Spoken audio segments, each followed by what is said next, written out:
নিজ হাতে উপার্জিত খাবারের চেয়ে, অর্থের চেয়ে শ্রেষ্ঠ খাবার পৃথিবীর কোন মানুষ কোনদিন ভক্ষণ করে নাই। চিল্লায় কোন সুবহানাল্লাহ। শ্রেষ্ঠতম খাবার, নিজ হাতে উপার্জিত খাবার, ঘাম জড়িয়ে যে অর্থ উপার্জন করা হয়, যে ইনকাম করা হয়, এটা হালাল। আর হালাল খেয়ে দোয়া করলে কবুল করে কে? এজন্য খেটে খাওয়া মানুষ, শ্রমজীবী মানুষ আর মেহনতি মানুষদেরকে বিশ্বনবী খুব ভালোবাসতেন। তারা বিশ্বনবীর বন্ধু আর বিশ্বনবী ছিল তাদের বন্ধু। সুবহানাল্লাহ পড়েন। এত ভালোবাসতেন বিশ্বনবী খেটে খাওয়ার মেহনতি মানুষদেরকে। সব সময় বিষ্ণু ইসলাম তাদের জন্য দোয়া করতেন। এজন্য যারা খেটে খায় তারা কপালওয়ালা, তারা মুস্তাজাবুদ দাওয়া। তারা কি? মুস্তাজাবুদ দাওয়া মানে এমন ব্যক্তি যে ব্যক্তি দোয়া করতে দেরি হয় কিন্তু দোয়া কবুল হতে দেরি হয় না। আপনারা এখানে ব্যবসা করেন কে কে? দেখি তো, হাত তুলেন তো। ব্যবসা,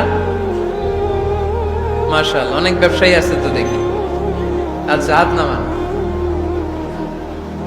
চাকরি করেন কে কে? চাকরি, চাকরিও তো অনেক করে দেখি, হাত নামান। প্রবাসী, ছুটিতে দেশে আসছেন। হুজুর আমি আছি, কই? আপনি দেখতে আসছেন? মাশাআল্লাহ। কোন দেশে থাকেন? সৌদি আরব।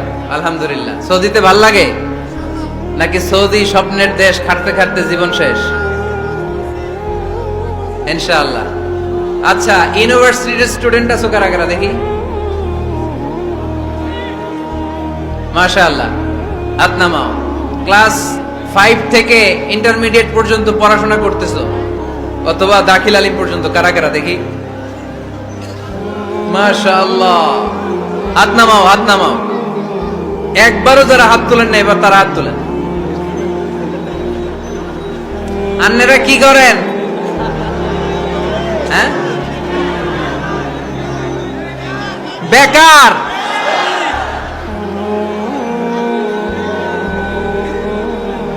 বাংলাদেশে চাকরির বাজার খুব মন্দা, ঠিক কিনা? বাংলাদেশ ইন্ডিয়াতে চাকরি পেতে অনেক কষ্ট।